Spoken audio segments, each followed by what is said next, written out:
कहानी की शुरुआत ग्रेसफील्ड हाउस नाम के एक खूबसूरत अनाथालय से होती है। यह जगह घने जंगल और लकड़ी की ऊंची फेस से घिरी हुई है। यहाँ अलग अलग उम्र के कई बच्चे एक साथ रहते हैं और एक दूसरे को अपना भाई बहन मानते हैं। इन बच्चों की देखभाल इसाबेला नाम की महिला करती है, जिसे सभी प्यार से मामा कहते हैं। इसाबेला बच्चों को पढ़ाती है, उनके साथ खेलती है और हर दिन उनका एक मुश्किल टेस्ट लेती है। ग्रेसफील्ड के बच्चों को किसी चीज की कमी नहीं थी, मगर यहाँ कुछ सख्त नियम जरूर थे। हर बच्चे के गले पर एक नंबर लिखा हुआ था। किसी को भी जंगल के आखिर में लगी फेस के बाहर जाने की इजाजत नहीं थी। अनाथालय के मेन गेट के पास जाना भी पूरी तरह मना था। इन्हीं बच्चों में सबसे बड़े और होशियार थे एमा, नॉर्मन और रे। एक दिन सभी बच्चे जंगल में पकड़म पकड़ाई खेलते हैं। खेल खत्म होने के बाद सभी बच्चे अनाथालय लौटते हैं। तभी उन्हें बताया जाता है कि कोनी नाम की 6 साल की बच्ची को एक परिवार ने गोद ले लिया है और आज रात वह ग्रेसफील्ड छोड़कर चली जाएगी। कोनी इस खबर से बहुत खुश थी। वह हर समय अपने साथ एक छोटा सा खिलौना खरगोश रखती थी, जिसे वह लिटिल बनी बुलाती थी। शाम को सभी बच्चे उसे विदा करने के लिए इकट्ठा होते हैं। कोनी सबसे वादा करती है कि नई फैमिली के पास जाने के बाद वह उन्हें चिट्ठियां जरूर भेजेगी। रे को यह बात थोड़ी अजीब लगती है। ग्रेसफील्ड से पहले भी कई बच्चे गोद लिए जा चुके थे, लेकिन उनमें से किसी ने आज तक कोई चिट्ठी नहीं भेजी थी। इसके बाद इसाबेला कोनी का हाथ पकड़कर उसे मेन गेट की तरफ ले जाती है। कुछ देर बाद एमा और नॉर्मन हॉल की सफाई कर रहे होते हैं। तभी उन्हें मेज पर कोनी का लिटिल बनी पड़ा मिलता है। एमा जानती थी कि कोनी अपने खिलौने के बिना कहीं नहीं जाती। उसी समय रे उन्हें बताता है कि मेन गेट की लाइट अभी भी जल रही है। शायद कोनी अभी तक वहाँ से गई नहीं थी। मेन गेट के पास जाना नियम के खिलाफ था। फिर भी एमा कोनी को उसका खिलौना लौटाना चाहती थी। एमा और नॉर्मन चुपके से लिटिल बनी लेकर गेट की तरफ निकल जाते हैं। वहाँ पहुँचने पर उन्हें एक बड़ा ट्रक दिखाई देता है। दोनों को लगता है कि कोनी शायद उसी ट्रक के अंदर बैठी होगी। एमा उसे आवाज देती है, मगर अंदर से कोई जवाब नहीं आता। दोनों ट्रक के पीछे जाकर अंदर झांकते हैं। अंदर का नजारा देखते ही उनके होश उड़ जाते हैं। ट्रक के अंदर कोनी की लाश पड़ी हुई थी। उसके सीने पर एक फूल लगा था और उसके चेहरे पर जिंदगी का कोई निशान नहीं था। एमा डर के कारण कुछ बोल भी नहीं पाती। तभी बाहर से किसी के आने की आवाज सुनाई देती है। नॉर्मन तुरंत एमा को खींचकर ट्रक के नीचे छिप जाता है। कुछ ही देर में वहाँ 2 बड़े और खतरनाक राक्षस आते हैं। वे कोनी के शरीर को ट्रक से निकालकर एक कंटेनर में रखने लगते हैं। उनकी बातचीत सुनकर एमा और नॉर्मन को ग्रेसफील्ड की असली सच्चाई पता चलती है। ये कोई अनाथालय नहीं था। ग्रेसफील्ड इंसानी बच्चों को पालने वाला एक फार्म था। यहाँ बच्चों को अच्छा खाना दिया जाता था, उनकी पढ़ाई कराई जाती थी और उनके दिमाग को ज्यादा से ज्यादा विकसित किया जाता था। फिर सही उम्र होने पर उन्हें राक्षसों के खाने के लिए भेज दिया जाता था। राक्षसों के लिए जितना होशियार बच्चा होता, उसकी कीमत उतनी ही ज्यादा होती थी। तभी वहाँ इसाबेला भी आ जाती है। वह राक्षसों से बिल्कुल सामान्य तरीके से बात करती है। कोनी की लाश देखकर भी उसके चेहरे पर कोई दुख नहीं था। इसाबेला उन्हें भरोसा दिलाती है कि अगली बार वह और भी ज्यादा बुद्धिमान बच्चा तैयार रखेगी। एमा को अपनी आंखों पर विश्वास नहीं हो रहा था। जिसे वह इतने सालों से अपनी माँ समझती थी,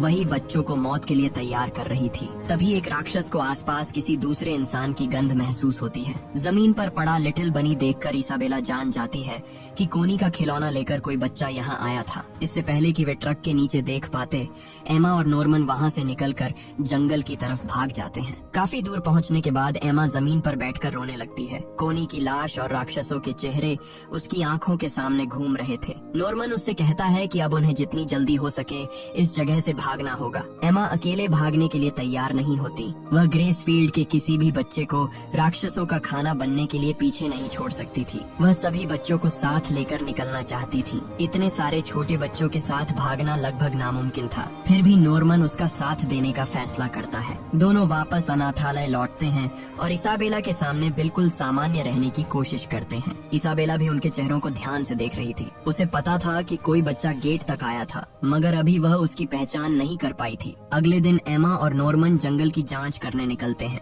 फेस पार करने के बाद उन्हें जंगल के चारों तरफ बनी एक बहुत ऊंची दीवार दिखाई देती है। बिना किसी मदद के उस दीवार पर चढ़ना संभव नहीं था। वे दीवार पर चढ़ने के लिए मजबूत रस्सियां जमा करने का फैसला करते हैं। इसके साथ उन्हें यह भी पता लगाना था कि दीवार के दूसरी तरफ क्या मौजूद है। कुछ देर बाद मैदान में खेल रही एक छोटी बच्ची जंगल में गायब हो जाती है। बाकी बच्चे उसे ढूंढने लगते हैं, मगर इसाबेला बिल्कुल नहीं घबराती। वह अपनी जेब से घड़ी जैसी मशीन निकालती है। स्क्रीन पर कुछ देखने के बाद वह सीधे जंगल में जाती है।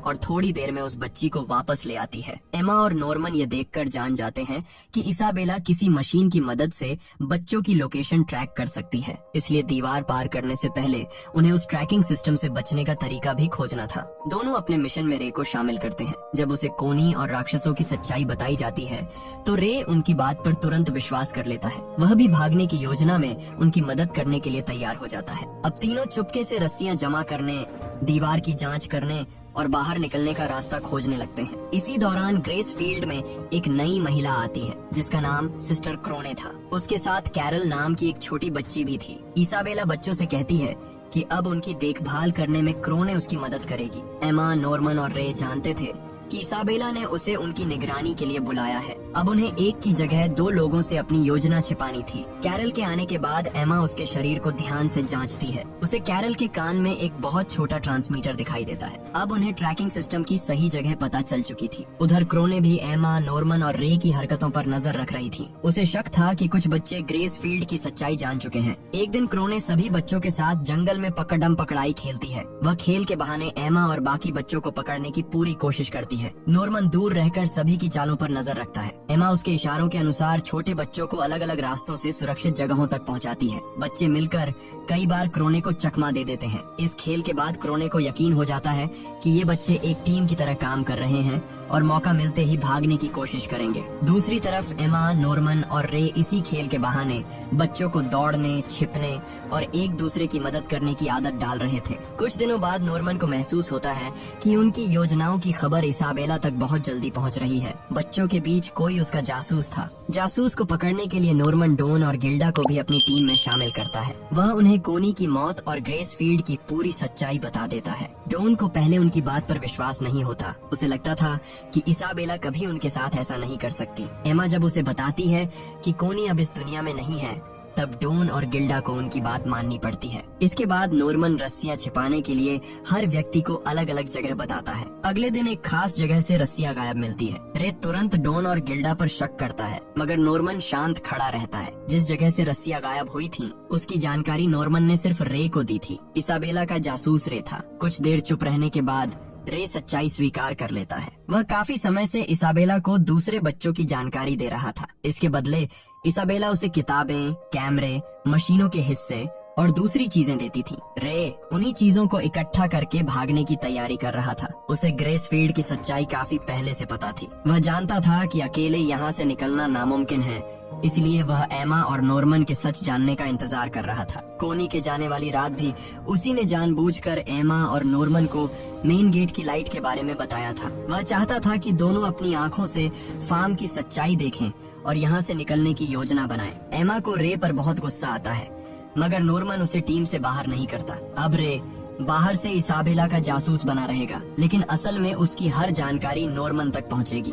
इसके बाद तीनों लाइब्रेरी की कुछ किताबों पर बने उल्लू के निशान की जांच करते हैं। उन निशानों के आसपास मोर्स कोड में कुछ संदेश लिखे हुए थे। ये संदेश विलियम मिनर्वा नाम के किसी व्यक्ति ने छोड़े थे। किसी संदेश में खतरे की चेतावनी थी, तो किसी में बच्चों को भागने का इशारा दिया गया था। ग्रेस फील्ड के बाहर कोई ऐसा इंसान मौजूद था जो फार्म की सच्चाई जानता था और बच्चों की मदद करना चाहता था। उन्हें अभी सिर्फ उसका नाम मालूम था। उधर क्रोने की अपनी योजना थी। वह इसाबेला को हटाकर खुद ग्रेस फील्ड की मामा बनना चाहती थी। बच्चों के भागने पर पूरी जिम्मेदारी इसाबेला की होती और उसकी जगह क्रोने को मिल सकती थी। एक दिन क्रोने एमा, नॉर्मन, रे, डॉन और गिल्डा को जंगल में योजना बनाते हुए पकड़ लेती है। बच्चों को लगता है कि अब वह इसाबेला को सब कुछ बता देगी, मगर क्रोने उनके सामने एक सौदा रखती है। वह चाहती थी कि बच्चे भागने की कोशिश करें और इसाबेला उन्हें रोकने में असफल हो जाए। बच्चों को उस पर भरोसा नहीं था, मगर वे उससे इस दुनिया के बारे में जानकारी निकाल सकते थे।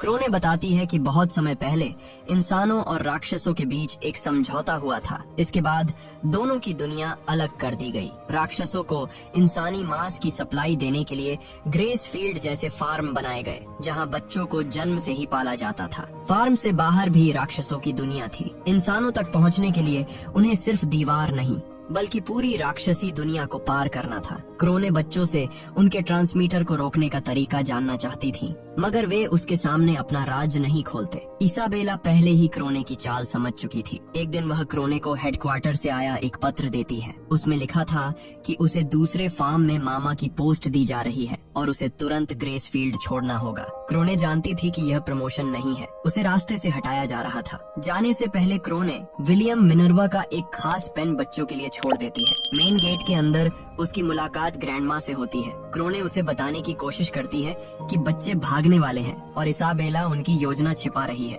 ग्रैंडमा को इसाबेला पर पूरा भरोसा था। क्रोने की बात पूरी होने से पहले अंधेरे से एक राक्षस बाहर आता है और उस पर हमला कर देता है। क्रोने वहीं मारी जाती है। इस बीच रे अपने इकट्ठा किए हुए इलेक्ट्रॉनिक सामान से एक ऐसा उपकरण तैयार करता है जो बच्चों के कान में लगे ट्रांसमीटर का सिग्नल बंद कर सकता था। अब उनकी तैयारी लगभग पूरी थी। इसाबेला भी हाथ पर हाथ रखकर नहीं बैठी थी। वह रे को बता देती है कि जासूस के रूप में उसका काम खत्म हो चुका है। फिर वह नॉर्मन और एमा को दीवार के पास पकड़ लेती है। एमा इसाबेला को पीछे से पकड़कर नॉर्मन को दीवार पर चढ़ने के लिए कहती है। इसाबेला आसानी से उसकी पकड़ से निकल जाती है और एमा का पैर इतनी बुरी तरह मोड़ती है कि उसकी हड्डी टूट जाती है। एमा दर्द से चीखते हुए जमीन पर गिर जाती है। नॉर्मन उसके बिना भागने से इनकार कर देता है। इसाबेला दोनों को बताती है कि अगले दिन नॉर्मन को ग्रेसफील्ड से भेज दिया जाएगा। यानी अब नॉर्मन के पास सिर्फ एक रात बची थी। उसी रात एमा और रे उसके ट्रांसमीटर को बंद करके उसे अकेले भागने के लिए कहते हैं। नॉर्मन अगले दिन दीवार पर चढ़कर दूसरी तरफ की जांच करने जाता है। दीवार के उस पार कोई जमीन नहीं थी। ग्रेसफील्ड के चारों तरफ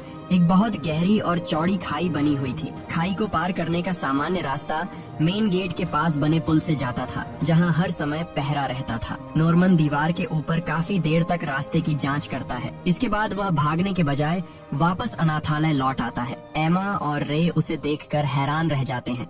नॉर्मन उन्हें खाई और पुल के बारे में बताता है। वह विलियम मिनर्वा का पेन भी उनके हवाले कर देता है। अगर नॉर्मन उसी समय भाग जाता तो इसाबेला पूरे फार्म की सुरक्षा बढ़ा देती। उसके बाद बाकी बच्चों को निकालना लगभग नामुमकिन हो जाता। इसलिए वह अपनी शिपमेट रोकने की कोशिश नहीं करता। शाम होते ही नॉर्मन के जाने का समय आ जाता है और सभी बच्चे हॉल में जमा हो जाते हैं। छोटे बच्चों को लगता है कि नॉर्मन किसी अच्छी फैमिली के साथ रहने जा रहा है, मगर एमा, रे, डॉन और गिल्डा सच्चाई जानते थे। टूटे पैर के साथ एमा नॉर्मन के पास जाती है। वह उसे रोकना चाहती थी, लेकिन अब कुछ नहीं किया जा सकता था। नॉर्मन उसके आंसू पोंछता है और मुस्कुराकर उसे अलविदा कहता है। फिर वह रे की तरफ देखता है।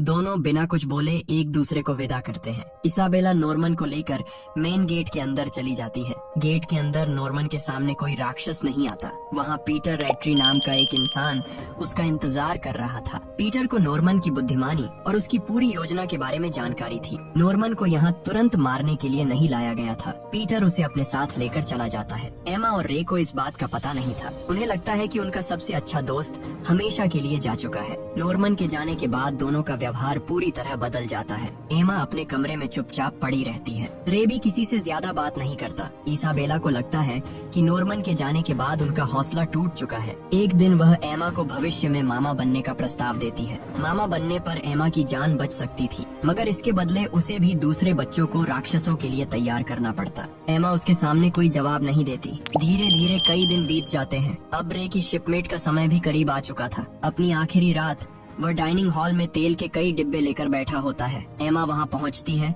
और उससे एक बार फिर भागने की बात करती है। रे कहता है कि अब बहुत देर हो चुकी है। नॉर्मन जा चुका है और उनके पास बाहर निकलने का कोई रास्ता नहीं बचा, मगर वह राक्षसों का खाना भी नहीं बनेगा। रे अपने ऊपर तेल डालता है और माचिस जला लेता है। वह खुद को जलाकर राक्षसों का सबसे कीमती भोजन बर्बाद करना चाहता था। जैसे ही रे जलती हुई तीली अपने ऊपर फेंकने वाला होता है, एमा उसका हाथ पकड़कर उसे पीछे खींच लेती है। एमा बताती है कि नॉर्मन उसकी योजना पहले ही जान गया था। उसने जाने से पहले कहा था कि रे की आग पूरे ग्रेसफील्ड से भागने का सबसे अच्छा मौका बन सकती है। एमा रे के कान से ट्रांसमीटर निकालती है और उसे उसके कपड़ों के साथ आग में फेंक देती है। कुछ ही सेकंड में कमरा आग और धुएं से भर जाता है। एमा जोर जोर से चिल्लाने लगती है। उसकी आवाज सुनकर इसाबेला दौड़ती हुई वहाँ पहुँचती है। एमा रोते हुए कहती है कि रे ने खुद को आग लगा ली है और वह अंदर जल रहा है। इसाबेला अपनी ट्रैकिंग मशीन निकालती है रे का सिग्नल आग के बिल्कुल बीच दिखाई दे रहा था। रे ग्रेस फील्ड के सबसे कीमती बच्चों में से एक था। इसाबेला तुरंत आग बुझाने में लग जाती है। उसी समय एमा वहाँ से गायब हो जाती है। जब इसाबेला पीछे मुड़कर देखती है तो कमरे में एमा मौजूद नहीं थी, वह बाहर भागती है। अनाथालय के बाकी बड़े बच्चे भी गायब थे। अब उसे पता चलता है कि आग सिर्फ उसे उलझाने के लिए लगाई गई थी। कहानी कुछ समय पीछे जाती है। असल में नॉर्मन के जाने के बाद एमा और रे ने सिर्फ इसाबेला के सामने हार मानने का नाटक किया था। नॉर्मन के दिए प्लान के अनुसार डॉन और गिल्डा ने धीरे धीरे बाकी बड़े बच्चों को ग्रेस फील्ड की सच्चाई बता दी थी। कई दिनों से वे खाना, पानी, दवाइयाँ, कपड़े और रस्सियाँ जमा कर रहे थे। बच्चों को रात में दौड़ने, दीवार पर चढ़ने और खाई पार करने की प्रैक्टिस भी कराई गई थी। रे को इस तैयारी की पूरी जानकारी नहीं दी गई क्योंकि इसाबेला की नजर सबसे ज्यादा उसी पर थी। एमा ने फील नाम के सबसे समझदार छोटे बच्चे को भी पूरा सच बताया था। 4 साल से छोटे बच्चों के लिए खाई पार करना बहुत खतरनाक था, इसलिए उन्हें फील के साथ ग्रेस फील्ड में छोड़ने का फैसला किया गया। एमा ने फील से वादा किया कि वह 2 साल के अंदर वापस आएगी और बाकी सभी बच्चों को भी यहाँ से छुड़ा लेगी। अब कहानी वर्तमान में लौटती है। आग लगने से पहले ही एमा रे को वहाँ से निकाल चुकी थी। रे के ट्रांसमीटर को आग में छोड़ दिया गया था, इसलिए इसाबेला की मशीन पर उसकी लोकेशन अभी भी जलते हुए कमरे के अंदर दिखाई दे रही थी। इसी बीच बाकी बच्चे अपना सामान लेकर जंगल की तरफ निकल चुके थे। एमा और रे भी अनाथालय से बाहर निकलकर उनसे जा मिलते हैं। रे इतने सारे बच्चों को देखकर हैरान रह जाता है। जिस समय उसे लग रहा था कि सब खत्म हो चुका है, उसी समय पूरा अनाथालय भागने की तैयारी कर रहा था। बच्चों के ट्रांसमीटर बंद हो चुके थे, इसलिए अब इसाबेला उनकी लोकेशन नहीं देख सकती थी। सभी तेजी से दीवार की तरफ बढ़ते हैं। उधर इसाबेला हेडक्वार्टर को सूचना देकर खुद बच्चों के पीछे जंगल में दौड़ पड़ती है। डॉन और कुछ बड़े बच्चे सबसे पहले दीवार पर चढ़ते हैं, फिर वे रस्सियों की मदद से बाकी बच्चों को ऊपर खींच लेते हैं। दीवार के पीछे मौजूद गहरी खाई देखकर छोटे बच्चे डर जाते हैं, मगर नॉर्मन के नक्शे की मदद से वे पहले ही इसे पार करने का तरीका तैयार कर चुके थे। बच्चे खाई की दूसरी तरफ मौजूद एक पेड़ पर मजबूत रस्सी फंसाते हैं। कपड़ों के हैगर की मदद से वे एक अस्थायी जिपलाइन बनाते हैं। एक एक करके सभी बच्चे हैगर पकड़कर रस्सी के सहारे खाई पार करने लगते हैं। नीचे बेहद गहरी खाई थी, जरा सी गलती से कोई भी बच्चा सीधे नीचे गिर सकता था। फिर भी कोई पीछे नहीं हटता। बड़े बच्चे पहले दूसरी तरफ जाते हैं और वहाँ पहुँचकर छोटों को सुरक्षित उतारते हैं। कुछ ही देर में लगभग सभी बच्चे खाई पार कर लेते हैं। एमा सबसे आखिर में दीवार पर रुकती है ताकि कोई पीछे न छूट जाए। उसी समय इसाबेला वहाँ पहुँच जाती है। वह एमा को रुकने के लिए कहती है। इसाबेला उसे चेतावनी देती है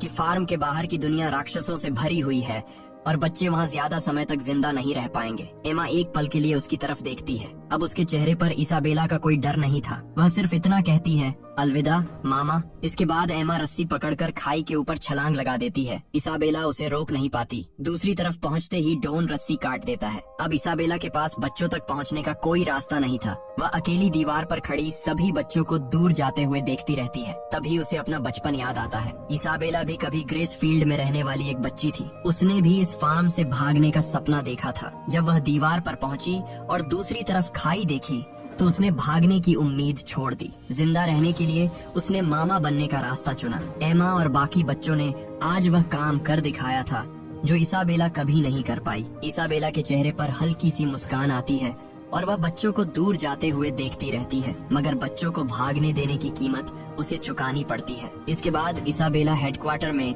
ग्रैंडमा और पीटर रैटरी के सामने पहुंचती है। वह बच्चों के भागने की पूरी जिम्मेदारी अपने ऊपर ले लेती है। तभी पीछे खड़ा एक राक्षस उसके पास आता है। वह इसाबेला को पकड़कर उसके सीने पर वही लाल फूल रख देता है जो कोनी के शरीर पर लगाया गया था। आगे का दृश्य नहीं दिखाया जाता, मगर इससे साफ हो जाता है कि इसाबेला को अपनी नाकामी की सजा मिल चुकी है। दूसरी तरफ एमा, रे, डॉन, गिल्डा और बाकी बच्चे पहली बार ग्रेस फील्ड की सीमा से बाहर निकल चुके थे। वे पूरी रात जंगल में आगे बढ़ते रहते हैं। सुबह होने पर एमा विलियम मिनर्वा का पेन निकालती है। पेन चालू करते ही उसमें बाहर की दुनिया का एक डिजिटल नक्शा दिखाई देता है। नक्शे पर एक जगह का कोड लिखा था B0630। शायद विलियम मिनर्वा या उसकी छोड़ी हुई कोई मदद उस जगह पर उनका इंतजार कर रही थी।